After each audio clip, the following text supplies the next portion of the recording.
यार हम राम राज्य की बात करते हैं, है ना। राम राज्य कैसे आएगा? राम के आदर्शों पे आएगा ना। तो राम ने कब कहा कि आप एक दूसरे से लड़के राम राज्य स्थापित करो? कब कहा राम ने कि आप ऐसे निगेटिविटी फैला के आप राम राज्य स्थापित? किसी पैसा कितना है, पैसा कितना खर्च करेंगे? चुनाव में तो पैसा महत्वपूर्ण होता है। आपके अकाउंट में कितना पैसा है? मोदी जी कैसे नेता है? मोदी जी यहाँ देश के पूरा अभी लीडरशिप में है एंड पूरी दुनिया के खिलाफ आप चुनाव क्यों लड़ रहे हैं? नहीं, ये क्यों सोच, मैं ये मान के चल रहा कि हम जीत चुके हैं।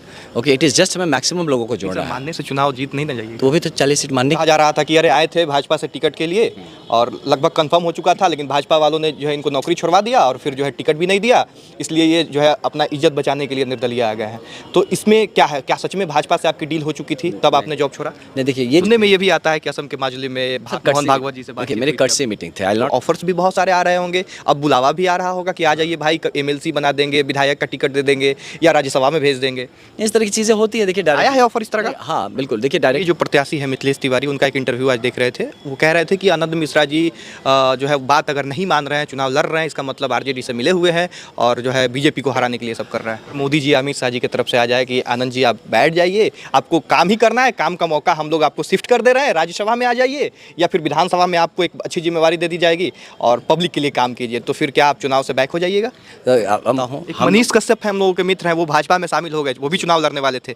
इसी से ये सवाल जो है दिमाग में उपज रहा है लोगों के जहन में कि भाई निर्दलीय जो लड़ रहा है उसको अच्छा ऑफर मिल जाएगा, और वो भी कह रहे हैं, इसको पॉजिटिव वे में लीजिएगा कि वो भी कह रहे हैं कि जनता का सेवा ही करना है तो बीजेपी में आके सेवा कीजिए, मौका यहाँ मिलेगा आपको। हमारे साथ आनंद मिश्रा जी हैं, जिन्होंने आईपीएस जैसे नौकरी को छोड़ के और बिहार में लोकसभा का चुनाव लड़ रहे हैं, वो भी निर्दलीय बक्सर लोकसभा क्षेत्र से।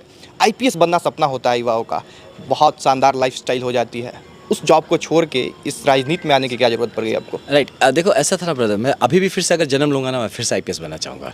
ओके, तो ये it has been my dream job.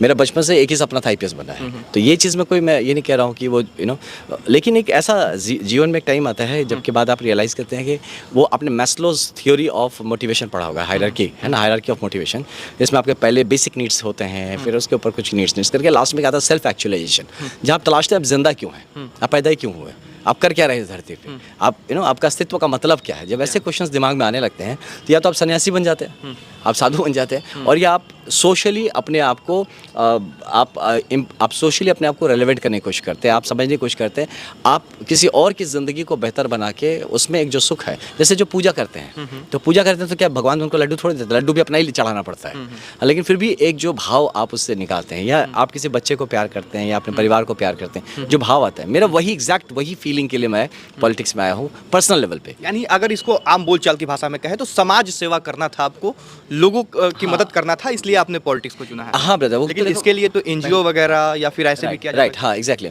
मैं पहले भी वही चीज़ करता था, एक सीमाबद्ध तरीके में कंडक्ट रूल्स में बंद के करता था, ठीक है। दूसरा एज एन एनजीओ भी कर सकता हूँ। मैंने क्यों चुना? क्योंकि इससे मैं एक बड़े प्लेटफॉर्म पे काम कर सकता हूँ, ज़्यादा जिंदगियाँ टच कर सकता हूँ। मान लीजिए मैं जिले में एक एसपी हूँ, तो मैं 20 से 30 लाख का पॉपुलेशन एक जिले का, उसको मैं टच कर रहा हूँ, उसके लाइफ्स को इम्पैक्ट कर रहा हूँ। The moment you go for NGO वगैरह करते हो सकता थोड़ा और बड़ा होगा आपका, लेकिन आपका जो ना बिखरा सा हो जाएगा, फ्रैगमेंटेड, आप बहुत डीपली नहीं टच कर पाएंगे, है ना, पार्ट में कर पाएंगे। बट पॉलिटिक्स एक ऐसा प्लेटफॉर्म है जो एक पॉट बॉयल है, जहाँ पे आप हर तरह की चीज़ें, हर तरह के इश्यूज समाज के, हर तरह के लोगों को एक जगह ला के, खिचड़ी बनाने जैसी बात नहीं है, बट सबको मिला के एक नया स्वाद क्रिएट करते हैं, जो कि जैसे समाज हित में होता है, राष्ट्र हित में होता है। जहाँ पे आप क्या करते हैं in politics, what I believe, unfortunately आजकल देखेंगे सब गड्ढे खोदने पे लगे हैं, डिचेस बना रहे हैं, इसको इधर गिरा उसको उधर गिरा। मैं आया हूँ, मैं ब्रिजेस बनाने आया हूँ, I want to make bridges. तो क्योंकि इतना ज़्यादा नकारात्मक पॉलिटिक्स है ना ब्रदर, है ना, तब आप इसी पॉलिटिकल माहौल में रहते हैं ना, कि it was told that human is a political animal. तो आप एक पॉलिटिकल माहौल में रहते हैं, और जब उस माहौल में रहते हैं, मैं जैसे पब्लिक सर्विस में था तो कंटिन्यूसली ऐसे ही माहौल में हर आदमी जिसको मिलो वो किसी की बुराई कर रहा है, वो किसी खिंचाई कर रहा है, वो बुरा है इसलिए मुझे वोट दे दो, वो ख़त्म है इसलिए मैं अच्छा हूँ, है ना। तो आई मीन आप एक सकारात्मक राजनीति कब शुरू होगी, कौन बात करेगा? Without talking about people, let us talk about ideas, let us talk about goals, let us achieve it together. तो ये सब चीज़ सोच के किसी को तो करना पड़ेगा ना, तो उसी को बैलेंस करने के लिए आपको, हाँ, उसी को बैलेंस करने के लिए मैं सोचा कि पॉलिटिक्स एक बड़ा प्लेटफॉर्म होगा, और कहीं ना कहीं एक ऐसा डिस्कोर्स, एक ऐसा नैरेटिव स्टार्ट करना ज़रूरी है। नए लड़के भी जो आते हैं ना पॉलिटिक्स में, वो यही सोच के आते हैं, देखिएगा आप कोई भी सोशल मीडिया खोलो, एक दूसरे को गाली दे रहे हैं एंड दे थिंक कि दिस इज पॉलिटिक्स, और पॉलिटिक्स ऐसे ही होता है। यार हम राम राज्य की बात करते हैं, है ना? राम राज्य कैसे आएगा? राम के आदर्शों पे आएगा ना। तो राम ने कब कहा कि आप एक दूसरे से लड़ के राम राज्य स्थापित करो? कब कहा राम ने कि आप ऐसे निगेटिविटी फैला के आप राम राज्य स्थापित? किसी को इस पॉइंट को रखना पड़ेगा। तो मैं ऐसा हूँ naturally, it's not that I am trying to be like this. तो मैं इस तरह की ज़िंदगी जीना चाहता हूँ और चाहता हूँ कि लोग इसे समझे बात को कि इतना निगेटिविटी पब्लिक लाइफ में हम सबको इम्पैक्ट करता है। अच्छा, आपको, हमको, सब। थोड़ा सा रोकना चाहेंगे। जब भी आप पॉलिटिक्स की जिक्र कर रहे हैं तो सवाल ये उठता है लोगों के जहन में कि पैसा कितना है, पैसा कितना खर्च करेंगे? चुनाव में तो पैसा महत्वपूर्ण होता है। आपके अकाउंट में कितना पैसा है? देखिए, मेरे पर्सनल अकाउंट में, सेविंग अकाउंट में होगा 7-8 लाख रुपए के आसपास। बस? बहुत है भाई। और ये लोकसभा का चुनाव लड़ने नहीं, मैं अपना पैसा लगा थोड़ी लोग का, पागल थोड़ी हूँ, ये नहीं करना भाई। इतना बेवकूफ़ी। तो कहाँ से आ रहा है पैसा? मैं बता रहा हूँ, है लोग हैं, मित्र हैं हमारे, काफ़ी सारे सहयोगी हैं, मित्र हैं। अभी ये सारे जो भाई आपको दिख रहे हैं सब, कल तो खड़े हम 70,000 रुपये मिल गया, आप सोच सकते हो। खड़े मैं बोला कि भाई इससे पैसे नहीं है, ठकाठक करे 70,000 रुपये में, कहा यार ये तो बड़ा सही है। तो ये जो प्रेम है ना, देखिए अगर आप सही उद्देश्य लेके चले हैं, पैसे की कमी के लिए आज तक इस धरती पर कोई यज्ञ नहीं रुका है। मोदी जी कैसे नेता है? मोदी जी यहाँ देश के पूरा अभी लीडरशिप में है एंड पूरी दुनिया के खिलाफ आप चुनाव क्यों लड़ रहे हैं? नहीं, ये क्यों सोच रहे हो मैं उनके खिलाफ लड़ रहा हूँ? मैं तो जाहिर सी बात है उनके कैंडिडेट यहाँ पे हैं। नहीं, तो ये गलत। वो 400 का सपना देख रहे हैं और आप यहाँ चुनाव लड़ रहे हैं। नहीं, मैं बक्सर के फॉर में लड़ रहा हूँ, मैं किसी के खिलाफ नहीं लड़ रहा हूँ। मैं बक्सर के फॉर में लड़ रहा हूँ। मैं बार बार तब भी बोला, अभी बोलता हूँ कि गिव अस अ कैंडिडेट जिसको मुझे भी वो इंश्योर कर दे कि नहीं बाबू, हम तुमसे बेहतर हैं, हम तुमसे बेहतर तुम्हारा बक्सर बना देंगे। बिलीव मी, मैं उसका झंडा लेके चलने को आज भी तैयार हूँ। हमसे बेहतर होना चाहिए, मुझे कन्विंस कर देना पड़ेगा उसको। 2 मिनट मेरे से बैठना पड़ेगा मेरे साथ, talk to me and convince me that I am better than you. The moment I am convinced कि नहीं मेरे लोगों का भला होगा, मेरे क्षेत्र का भला होगा, मुझे समाज सेवा ही करना है। जरूरी थोड़ी कि लीडरशिप में वही करूँ, मैं उसका टीम का मेंबर बन के कर सकता हूँ, तो मैं उसके लिए तैयार हूँ। लेकिन you have to be better than me, you have to have ethics better than me, या एटलीस्ट मेरे जो एथिक्स लेके मैं चलता हूँ, जीवन में जो प्रिंसिपल्स लेके चलता हूँ। और मैं चाहता हूँ, बक्सर राम जी के से कहानी से जुड़ा हुआ है। मैं मानता हूँ कि राम के आदर्श बक्सर में जब तक नहीं आएंगे तब तक हम अपने पूर्ण तरह से विकसित नहीं हो पाएंगे। बक्सर में कौन सा वो काम है जो आपको कमी दिखा और जीतने के बाद सबसे पहले वही काम करना है? सबसे पहले मैं यहाँ का एक बेहतर कानून व्यवस्था करूँगा। कमी की बात नहीं बोलूँगा कि ऐसी कमी पूरे बिहार में है, बट मैं बक्सर से शुरुआत करना चाहूँगा, एक बेहतर कानून व्यवस्था। मैं ट्रैफिक ही बोलता हूँ, मैं 2-2 घंटे ट्रैफिक में फंसा रहता हूँ, तो इट्स वेरी इरिटेटिंग। आपके जीवन के 2 घंटे, मैं तो चलिए जिंदा हूँ, ठीक है, उस आदमी का सोचिए जो एम्बुलेंस में फंसा हुआ है, हॉस्पिटल नहीं है यहाँ पे, हॉस्पिटल नहीं है, ऊपर से ट्रैफिक जाम है, रास्ते खराब है। अब सोचिए कॉम्बिनेशन क्या हो सकता है एक पेशेंट के लिए जिसको उठा के आप बनारस या पटना लेके जा रहे हैं। तो एक ऐसी स्थिति में जी रहे हैं, तो मेरा पहला प्रायोरिटी होगा बेहतर लॉ एंड ऑर्डर। दूसरा बोलना भी ठीक नहीं, एक्चुअली प्रायोरिटी ही सब पैरेलल प्रायोरिटीज़ हैं, वो होगा हेल्थ को लेके। हेल्थ सेक्टर पे हमें काम करना है, you know, and I am so serious about health sector brother. बताता हूँ, मैं एमपी बनूँ ना बनूँ, मैं उस पर काम करूँगा एंड आई डेफिनेटली इंश्योर कि हमारा हेल्थ सेक्टर इंप्रूव हो। लेकिन निर्दलीय चुनाव लड़ रहे हैं, इंडिपेंडेंट चुनाव लड़ना कितना मुश्किल आपको लग रहा है? क्योंकि देखिए एकदम टू बी फ्रैंक बता रहे हैं कि इंडिपेंडेंट कैंडिडेट को वोट बहुत कम मिलता है और उम्मीद बहुत कम होती है जीतने का। खास करके बिहार में जब 40 में 39 सीट बीजेपी लेके जाती है, एनडीए लेके जाती है, इस बार 40 की 40 सीट लेने का दावा जब कर रहा है वो लोग, तो फिर उसमें आप कैसे अपने आप को देख पा रहे हैं? देखिए यही बात है, you know, it is about your approach. मैं ना खुद को कंपटीशन में नहीं देख रहा हूँ, है ना, बिकॉज मैं ये मान के चल रहा हूँ कि हम जीत चुके हैं। ओके, इट इज़ जस्ट हमें मैक्सिमम लोगों को जोड़ना है। मानने से चुनाव जीत नहीं ना जाइए। तो वो भी तो 40 सीट मानने की बात कर रहे थे ना आप, हुआ तो नहीं है ना, तो मानने पे पहले 39 ले चुके हैं। अब तो होने वाला है ना, जो हो चुका हो तो होने का तो बहुत मैं भी कर चुका हूँ, इसकी बात नहीं करते हैं। देखिए सब कुछ मान के ही चलना पड़ता है। आप अपनी स्थिति, अपनी मानसिक मान्यता के हिसाब से ही आपका ओरिजिनल, जैसा आप सोचते हैं वैसा आप करते हैं, जैसा आप करते हैं वैसा फल मिलता है। मैं सोचता हूँ कि हम जीत रहे हैं, मैं कर रहा हूँ, जीतने के लिए फल भी मिलेगा, हम जीतेंगे। तो इसी लाइन में चल रहा है। और जहाँ तक आप कहेंगे तो हम लोग कॉम्पिटिशन में नहीं हैं। करीब हमारे 20 लाख यहाँ पे वोटर्स हैं, 20 लाख में हम 20 लाख को टारगेट कर रहे हैं, क्योंकि जब यहाँ का बक्सर का विकास की जिम्मेदारी सिर्फ मेरी अकेली नहीं हो रही, तो 20 लाख लोगों की भी ज़िंदगी बदलेंगी, उनकी भी परिवार की ज़िंदगी बची, उनका भी जिम्मेदारी बनता है हमारे साथ इसमें जुड़ने का। उनका जिम्मेदारी बनता है कि जब बक्सर अपने विकास के बारे में बात कर रहा है, कोशिश कर रहा है, प्रयत्न कर रहा है, जिसमें चुनाव बक्सर लड़ रही है। मैं निर्दलीय नहीं हूँ, मैं कहता हूँ बार बार, वैसे तो स्वतंत्र प्रत्याशी कहते हैं उसको, इंडिपेंडेंट का पर्यायवाची निर्दलीय नहीं होता उसका, आई मीन इंग्लिश से हिंदी का तो स्वतंत्र प्रत्याशी होता है। तो मैं स्वतंत्र प्रत्याशी हूँ और निर्दलीय भी नहीं हूँ, मैं सर्वदलीय हूँ। क्योंकि आप जब एक दल में होते हैं तो उस दल के आइडियोलॉजी में बंध जाते हैं, और उस आइडियोलॉजी को मानने वाले आपके साथ होते हैं, ना मानने वाले सारे आपके अगेंस्ट होते हैं। कहीं कहीं आर्टिकल पढ़ रहे थे आपके बारे में, जब चर्चा वगैरह चल रही थी, तो कहा जा रहा था कि अरे आए थे भाजपा से टिकट के लिए और लगभग कंफर्म हो चुका था, लेकिन भाजपा वालों ने जो है इनको नौकरी छुड़वा दिया और फिर जो है टिकट भी नहीं दिया, इसलिए ये जो है अपना इज्जत बचाने के लिए निर्दलीय आ गए हैं। तो इसमें क्या है, क्या सच में भाजपा से आपकी डील हो चुकी थी तब आपने जॉब छोड़ा? नहीं, देखिए ये जो है ना, this is called loose talk, है ना, इसको लूज टॉक कहते हैं। और जिसके पास तथ्य नहीं होता है, जिसके पास मैच्योरिटी नहीं होता है, ऐसी बातों में इन्वॉल्व होता है। पहली बात, हम आए थे भाजपा के टिकट के लिए, दिस इज नॉनसेंस।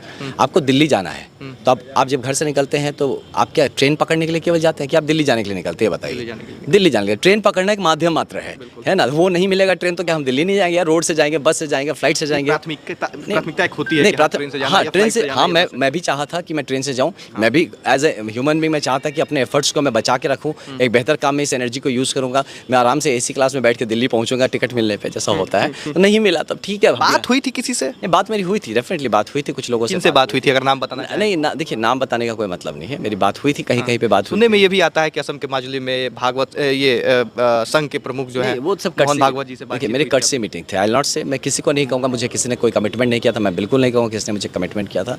मैं जब आप निकलते हैं ना ब्रदर, आप नेतृत्व लेने के लिए निकलते हैं। आप जब नेता बनने निकलते हैं तो आप अपने दम पे निकलते हैं। आप सहयोग खोजते हैं कि आपका जो काम है वो ईजी हो जाए। अगर मैं यहाँ से चला गया होता टिकट नहीं मिलने पे, तो आप मान लेते मैं नेता बनने का लायक नहीं था। अगर मैं लौट गया होता, ये इज्जत की बात नहीं है, ये मेरे नेतृत्व मेरे चरित्र का परीक्षण है कि मैं आपके दम पे थोड़ी आया था, मुझे करना था इसलिए आया था। ऐसा नहीं कि आपने मुझे मतलब है ना कि मैं आपके ऊपर आश्रित होकर आया हूँ। अगर आता तो फिर तो मैं लौट चुका होता, पहली बात है ना। और जो लोग ऐसा कह रहे हैं अपनी इज्जत बचाने, तो उनको समझने की देर कि मैं नेता बनने नहीं आया, मैं अपने समाज के लिए काम करने आया हूँ, मैं बिहार के लिए काम करने, मैं देश के लिए काम करने आया हूँ। अच्छा, आपकी चर्चा खूब हो रही है, कुछ विधानसभा में तो जबरदस्त चर्चा है, हमने घूमा भी है आपके क्षेत्र में।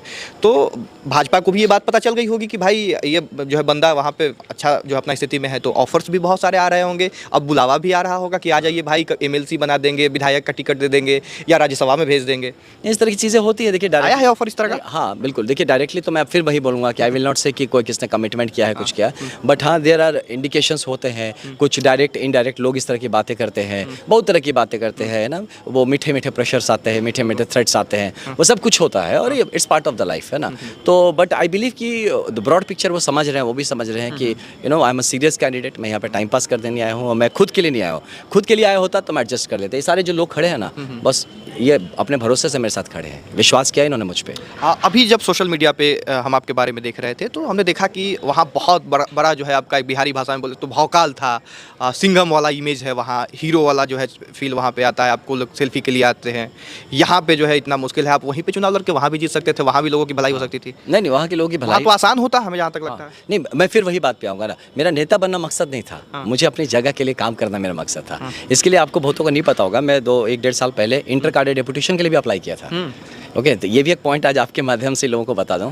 मैं 1-1.5 साल पहले इंटर काडर डेपुटेशन के लिए अप्लाई किया था कि let me go to Bihar and work in Bihar. मेरा मकसद बिहार में काम करना था, अपने लोगों के लिए काम करना था। वो पार्ट भी मैं जीवन में चाहता था। नहीं किया उन लोगों ने, नहीं किया।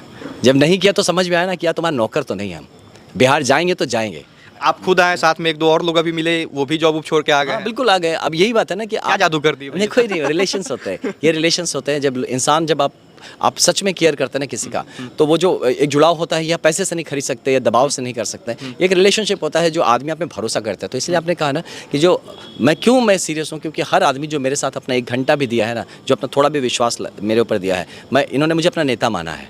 मैं इनको दगाबाजी नहीं दे सकता। I have to stand here, I have to fight here, I have to die here. हाँ, लेकिन मैं इनका साथ नहीं छोड़ सकता। तो ये बात उनको भी समझ में आई थी जो मेरे साथ। इंडिया जो प्रत्याशी है मिथिलेश तिवारी, उनका एक इंटरव्यू आज देख रहे थे। वो कह रहे थे कि आनंद मिश्रा जी जो है बात अगर नहीं मान रहे हैं, चुनाव लड़ रहे हैं, इसका मतलब आरजेडी से मिले हुए हैं और जो है बीजेपी को हराने के लिए सब कर रहा है। देखिए, इसमें आपको एक बात समझ में आना चाहिए कि अपनी आईपीएस की नौकरी छोड़ के कोई ये तुच्छ काम करने आया, किसी का एजेंट बने। मैं सुना कुछ लोग कह रहे हैं कि निर्दलीय लोग पैसे लेके आए हैं। आई मीन, वो तो कह रहे हैं कि महागठबंधन और एनडीए, बाकी बीच में कहाँ कोई। हाँ तो ठीक है, बस देख लेते हैं। हाँ, तो आप भी चुनौती दे रहे हैं। नहीं, चुनौती नहीं है। अब ये अच्छी बात है ना।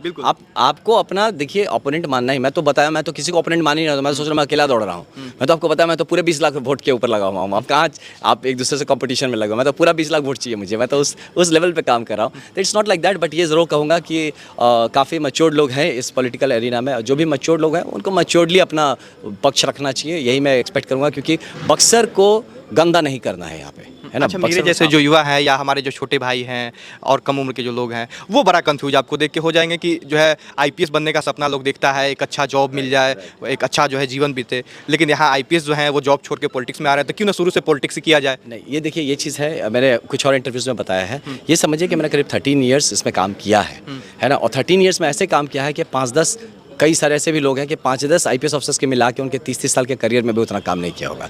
तो इसलिए मैं कहूँगा अचीवमेंट पॉइंट ऑफ व्यू से देखें तो शायद मैं ज़िंदगी में जितना अचीव करना चाहिए था वो सब कर चुका था उस पॉइंट में। मैं अपने सैलरी अपनी ट्रेनिंग के हिसाब से ज़्यादा उसमें मैं डिलीवर कर चुका हूँ काम, नंबर 1। दूसरा होता है आप जो कह रहे हैं कि छोड़ना, बिल्कुल नहीं छोड़ना है, बिल्कुल ऐसा नहीं सोचना है। मेरा सपना, मैं आज भी बोला ना कि अगर मैं फिर जन्म लूँगा मैं फिर आईपीएस ऑफिसर बनूंगा। हाँ, I will be reborn to become an IPS officer. फिर काम करूँगा, फिर आई विल सी कि आगे क्या करना है। तो इतने साल काम करके जब आपको जॉब सेटिस्फैक्शन मिल जाता है कि yes I have done my job well, और फिर आपके पास एनर्जी है, आइडियाज़ है, विल है, करने की इच्छा है, तो यार आप उसको घुट के तो नहीं रह सकते ना। I have to spread out. आपको अपने विंग्स बड़े करने पड़ेंगे। आप अगर आप यू आर ए स्मॉल, आप छोटे से एक स्पैरो थे, दौड़ रहे थे, सडनली आपको महसूस हो कबूतर बन गया हूँ या चील बन गया हूँ, तो आप उस लेवल का आकाश पकड़ने की कोशिश करेंगे। तो मुझे अपने ऊपर ये भरोसा है कि मैं बेहतर काम कर सकता हूँ, बड़ा काम कर सकता हूँ और ज़्यादा मैच्योर और गहरे काम कर सकता हूँ। जो कर रहा था वो भी है, लेकिन मैं एक बड़े लेवल पे काम कर सकता हूँ। अच्छा, मोदी जी का प्रभाव है, आप भी कह रहे हैं कि मोदी जी अच्छे नेता हैं और आपके क्षेत्र में भी आने वाले हैं, तो उसके बाद आपकी मुसीबत तो और बढ़ जाएगी जब मोदी जी आके कहेंगे कि कमल छाप पे वोट दीजिए और आप घूम रहे हैं कि नहीं भाई हमको वोट दीजिए। नहीं देखिए, मैं ऐसा बिल्कुल नहीं घूम रहा हूँ कि हमको वोट दीजिए। मैं हमेशा बोलता हूँ कि अपने बच्चे के फ्यूचर के लिए वोट दीजिए। अब बक्सर आप ही को देना है ना, ये बक्सर के बक्सर नहीं, क्या हो सकता है जिन्होंने जिसके बोल रहे हो सकता है वही उसके लिए फ्यूचर हो सकता है उसको पब्लिक को डिसाइड करना, मुझे थोड़ी डिसाइड करना है। काट के क्लिप चला दिया जाएगा कि आनंद मिश्रा कह रहे हैं कि भाई जो है भाजपा को भी वोट दे सकते हैं। अब ये तो चीज़ है जो कि लोग करते हैं। मेरे साथ हुआ है पहले भी कि लोगों ने काट काट के क्लिप्स चलाए हैं बात को, हाँ। लेकिन फिर भी मैं बोलूँगा चलिए ठीक है। उसके बाद आजकल बहुत सारे प्लेटफॉर्म्स हैं जहाँ से आप अपना क्लैरिफाई भी कर सकते हैं, लेकिन फिर भी मैं ये ज़रूर कहूँगा कि मोदी जी जब आएंगे तो मुझे यही महसूस होगा कि अगर वो आते हैं यहाँ पे बक्सर में, तो क्योंकि अब मैं भी उनके विजन को सपोर्ट करता हूँ, उनके आइडियाज़ को बहुत ही अप्रिशिएट करता हूँ, तो उनका आना मुझे भी आशीर्वाद जैसा ही महसूस होगा जैसे एकलव्य को द्रोणाचार्य लगते थे। और डायरेक्ट अगर मोदी जी अमित शाह जी की तरफ से आ जाए कि आनंद जी आप बैठ जाइए, आपको काम ही करना है, काम का मौका हम लोग आपको शिफ्ट कर दे रहे हैं, राज्यसभा में आ जाइए या फिर विधानसभा में आपको एक अच्छी जिम्मेवारी दे दी जाएगी और पब्लिक के लिए काम कीजिए, तो फिर क्या आप चुनाव से बैक हो जाइएगा? अब मुझे लगता है आपको सारे ये क्वेश्चन देके पूछे गए कि भाई ये इंटरव्यू के मामले से सब तुम देख लो क्या चल रहा है। हाँ, तो ये चीज़ पता है कैसे होगा, जब ये सारे लोग मेरे साथ जुड़े हुए हैं ना, जो सारे लोग जुड़े हुए हैं, आप इन सबको रिसेटल कर दीजिए, सबको सेटल कर दीजिए, सबको एक जीवन में वो मुकाम दिला दीजिए जिसको दिलाने की मैं कोशिश कर रहा हूँ। वो मुकाम दिला दीजिए, फिर हम बात करेंगे। यानी कि आप खुद करिए ना, हम आपको प्लेटफॉर्म दे रहे हैं, करने का मौका दे रहे हैं। आप चुनाव तो इसीलिए लड़ रहे हैं ना कि जनता की सेवा करना है। अब ये घोर दगेबाजी होगी। हाँ, ये घोर मेरा चारित्रिक कमजोरी दर्शाएगा इस बात को, तो मैं ये नहीं कर सकता हूँ। मनीष कश्यप है, हम लोगों के मित्र हैं, वो भाजपा में शामिल हो गए, वो भी चुनाव लड़ने वाले थे।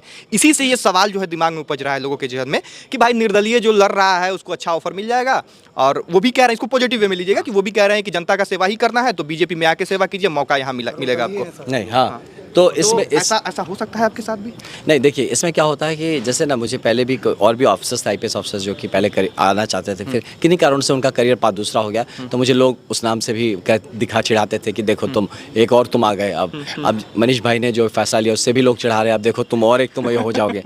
हाँ, तो ये समझिए कि एक ना बड़ा ब्रैकेट होता है फ्रूट्स, हाँ, फल, उसमें आम भी होता है, सेब भी होता है, केला भी होता है, बट सेब होता है, आम होता है, ऑरेंज होता है। बस हर निर्दलीय एक होगा, हर आईपीएस अफसर एक होगा, ये जरूरी नहीं है। यानी साफ साफ ये समझा जाए कि आनंद मिश्रा इस चुनाव में तो कम से कम कहीं हिलने डोलने वाले नहीं। मैं किसी में नहीं, मैं बता रहा हूँ, मेरे पास एक ही बल है, अपने चरित्र का बल।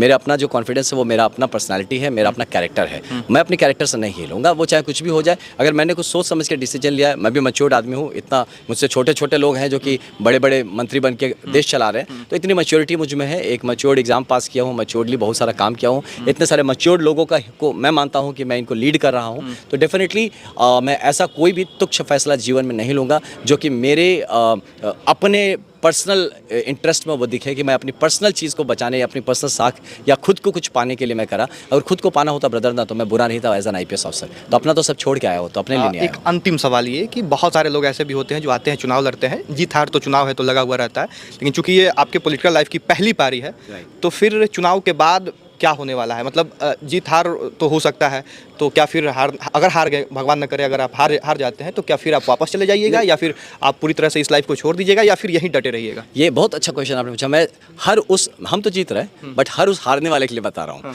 ठीक है, कि अगर कोई मान लीजिए समझने के लिए कह रहा हूँ कि मान लीजिए कहीं पे 2 लाख वोट्स पड़ रहे हैं टोटल, अब 2 प्रत्याशी हैं, तो एक बंदे को मिलता है से 1,10,000 वोट, एक को मिलता है 90,000 वोट, ठीक है।